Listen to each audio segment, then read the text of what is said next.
We're born in the moonlight. Ain't no fantasy. Can't breathe in the sunlight. Hello, Aromas. This is Aromie here. Welcome back to Changeling. We're here with Ewan's dad because Ewan kind of ran away. I learned that Ewan was obviously in drama club. He also knows how to sing very well, which is interesting. Can we be serenaded? Can we have an argument and you serenade me outside my window, please? I don't think I can handle another argument though, so I don't think we've quite gotten to the point of Ewan serenading me, but I'm looking forward to it if it happens. It'll happen sooner than you think. If any smell at him like that of enough. My face went hot and I looked away, biting my lip. You two are really different from each other. He just laughed at my embarrassment. I stared down the countertop, chewing my lip as a little unpleasant feeling gnawed at my stomach. It looks like something's bothering me.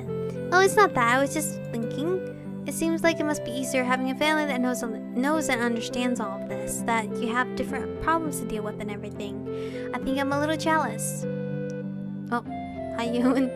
It's definitely helpful not to worry about having to memory whip someone every time your head ends up in a lunch basket by accident. Oh, he was back and seemed to be better?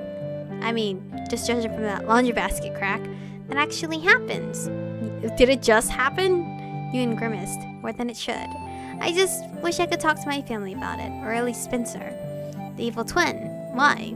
Logan perked at that. You have an evil twin?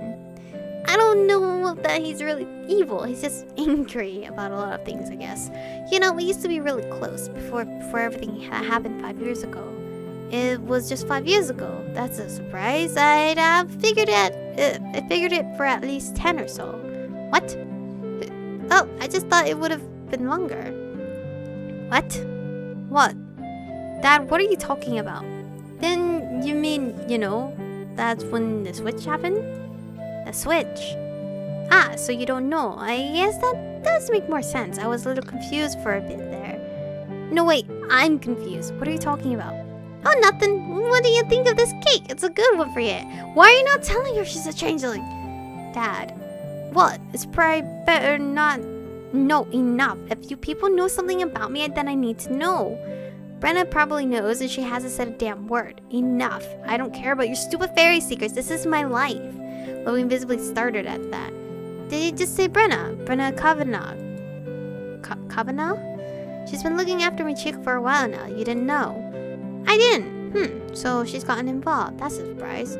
But I'd imagine she's trying to pick another fight with the court. By helping me? How's that going to... Please tell me what's going on. I have the right to know. He looked like he was considering that. Though I didn't know what there was to consider, I didn't know why it was so hard for him to just tell me. You're a changeling. Damn. There you go. And then he said it, so simply, as if it was obvious, like I should have known. I could do nothing but stare. A changeling. Me? I mean, I had considered that. I had researched them, but... I knew the moment I set eyes on you. You have the clear aura, the fae, but under the... faintly as if it's hiding under everything else. That bright mortal scent. You're a changeling through and through. I'm certain of it. A changeling. How could that possibly be? Chapter 6. Changing Child. I stared at Logan in silence for a long time, my brain trying to fully comprehend. October 23rd. Okay. This route is like slowly getting to Halloween. Like Corvin's. My brain trying to fully comprehend what he said. Changeling. I knew what that was. I had read about them before. But that meant if I was a changeling. I couldn't even get my head around all the implications. You're sure she's a changeling? Logan nodded, having seemingly gotten over his initial reservations about talking about it. I'm sure. A condition's as all the earmarks will unseelie work. Like as not, that's why Brenna's been interested in her. I thought I felt someone talking about me. Hi, Brenna. Brenna was standing in one of the back entrances, giving me a scathing look up and down. Didn't realize it would be you. Where? She yawned. I was sleeping in the back. Why is Brenna sleeping at the back of the bakery? She does that sometimes. What? I rubbed my forehead. You've been here the whole time. She shrugged. What exactly is the relationship between you two anyway? Do fairies always kind of just hang out together or what? Well, we don't always. a ways. Brenna and I knew each other before we both left. He's what you humans would call a brother-in-law, though we don't have much use for such titles. What? Wait, what? A brother-in-law? That means you're the sister of the mom? Seriously? Wait, even Ewan didn't know that. Brenna, is it okay to say that? Well, you've always... I don't have the patience to deal with questions anymore. You're Ewan's aunt. Holy fuck! Brenna shrugged it off so easily, but Ewan looked stunned. He definitely hadn't known that. Thank God we played this route last, or else I wouldn't feel comfortable with Brenna at all throughout the rest of the routes. Is that why she's been so keen to look out for me then? Though that didn't really make sense. You and I were just sort of friends, and Logan said she'd been trying to pick a fight with the court because I'm a changeling. This was way too much information all at once at that. I'm sorry, can we backtrack to this changeling thing? Because I'm still a bit lost on that. I've read about changelings and... Excuse me? Please spare us a summary of your reading. Humans know nothing of the activities of the Fae, or at the very least nothing useful. The amount of books on the topic seems like it would disagree. If you're going to start boiling water and eggshells to prove yourself, it's just going to be a waste of time for everyone. I'm not going to start doing anything to prove myself. I just want to know why you people say I'm a changeling. Because you are. Because at some point in your pitiful, boring past, you managed to catch the attention of the unseelie court and get yourself tangled in a contract with them. And now you're inextricably caught up in their plans. Not totally inextricably, really. Brenna scowled at him. But wait, a changeling is when a human child gets replaced by a fairy child, or even a fairy adult. Wait, you're saying that I replaced the real Michiko? Then Brenna pushed me against the counter, pinning me in place. Whoa, Brenna! Oh dear. He tried to cross the shop and flipped the sign into close as you would try to pry Brenna off. She slapped his hand away, keeping one of hers firmly on my collarbone. You idiot! There is no real Michiko. There is only you. However, your soul and body were severed from each other long ago. At whatever point the contract was entered into, your body is waiting for you in Fairy, and your soul is here in its body. Why? I mean, setting aside the total weirdness of switching souls around and whether I believe that or not, why go to that trouble? We don't have to explain ourselves to you. Camouflage. What? He's just answering it and Brenna's like not wanting to say anything. Logan shot Brenna a look as he lowered the blinds at the front of the shop. I hope Dad doesn't show up looking for me. Michiko, do you understand what drives the Fae to seek out humans in the first place? No, not really. Your life force. Humans live such a short amount of time, but there's no like T for but, and it's really hard to pronounce. But their souls burn so bright, like a fire you can't even get close to fear or being burned. By contrast, this is so hard to read. They are like smoldering coals. We live long, but our life forces are pale and weak compared to yours. With each new generation, you know, maybe I should just read it normally. The fire slowly dies. They're more and more fragile. When we need you, we need humans to keep ourselves alive. How? Interbreeding, basically. That's right. That's why they wanted you so badly when you were born. And again, when your Fae traits asserted themselves. They wanted Ewan? Wait, Allie said something about that, didn't she? For quite a while after the incident that made me realize I actually was fully Fae, there were a few attempts to drag me off to Fairy. Yeah, I remember Allie did mention that briefly. She didn't really go into much detail. But I'm still struggling to understand how this relates to me being a changeling and having my soul in a different body or something. Because we struggle to not be discovered. Because humans learn to detect our replacements and they would murder them, raid our hills, curse us until we gave their children back. Children we needed. Children you kidnapped. So we needed better ways to hide, just until our changelings were mature, just until we could safely bring them back to Fairy without them being hunted down. Infants don't wander off on their own, so if one goes missing, people notice. But adults? He shrugged as if it didn't matter one bit. Though he was right, if an adult or even a teen wandered off, people would look, but it's not like they necessarily suspected a kidnapping. So they stole my body, stuck my soul in different body to hide the fact that they kidnapped me. And if I'm in some kind of contract, why don't I remember? It's not just anybody that you're in. It's a fairy's body.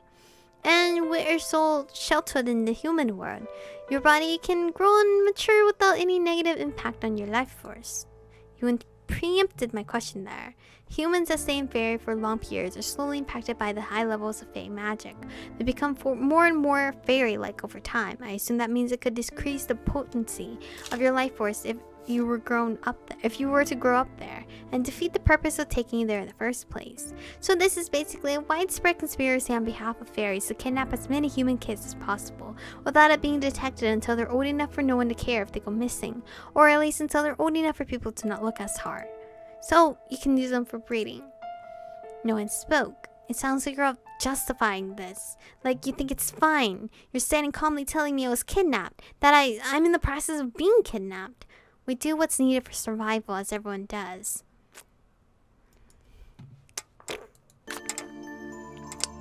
How do I respond to that, bro? I can't believe people think this is okay. I don't think Ewan thinks it's okay. These two probably think it's okay. Everyone has the right to survive, but not to kidnap people, hold them against their will, and whatever else they intend to do with me. Perhaps, but what if you agree to go? I never agreed to anything. Perhaps you didn't know you were agreeing. If I didn't know I was agreeing, it wasn't an agreement. They could also have just sealed up your memories of it. How is that any better? Listen to me, Michiko. I don't condone any of this, but fairies have their own sense of justice. And even if it doesn't always align with the human sense of fairness, it's there. What makes sense to you isn't the same thing that makes sense to them. And what? Because their sense of justice is different, I should just respect it, even if it means letting them take me away. I didn't say that, and I don't think it either. Brenna, if you knew what I was, why didn't you tell me before now?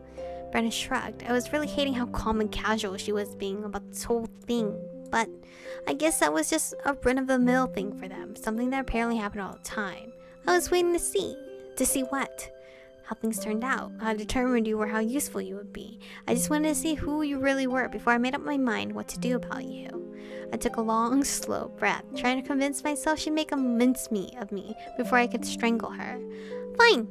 I grant you that you were under no obligation to tell me anything, but I'm unagreeing to this now. How do I reverse whatever they done to me? You're saying that you promised you want to break that promise. I don't see why I should be held to a promise I don't remember, and we don't know for sure that I agreed to this. We don't just take people. There has to be an agreement. Then why don't I remember it? Because they probably blocked your memory of it. Humans have a way of wiggling out of their promises, just like fairies do when they don't want to keep theirs. He leveled a scathing look at his dad. It probably happened when you were pretty young, and you may not have even known about it because that's how these things work. Did your dad turn you into a fairy? What was that situation about? So they took advantage of me before I was old enough to know what was happening. They erased my memory of it, and I'm supposed to keep my word as if all of this is fair. It's not like a life of fairies bad. You left. Well, that was enough of this, Dad. If you don't want to help us, maybe I should go ask Mom what she thinks about all this. The change in Logan's expression was dramatic. Brenna just scoffed, but Logan definitely knew that path spelled his doom. That path spelled his doom or something equally dramatic. He looked around wildly as if Ewan's mom would be summoned at the mere mention of asking her about it. No, please don't do that. Please. Then, well, there are methods. If then you figure out the terms of your contract. You mean the contract I don't remember because my memories of it were sealed? That contract. There is a ritual. Brenna was silent the entire time, just watching us, not saying a word. I wasn't sure I liked that at all.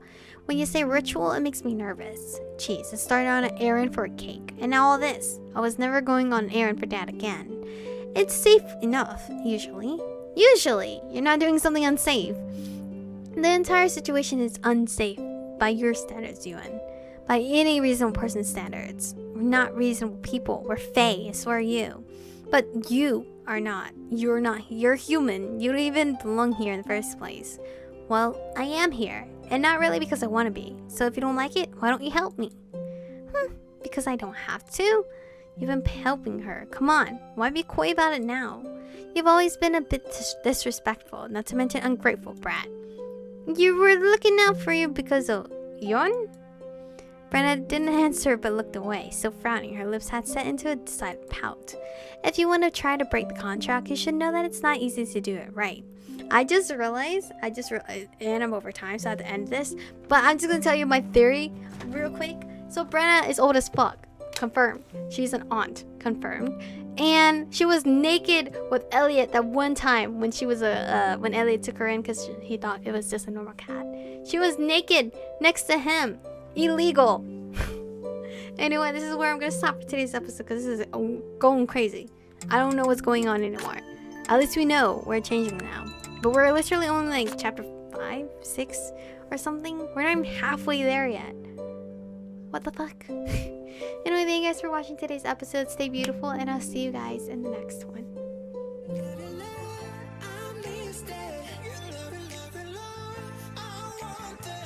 Touch it, touch it, touch.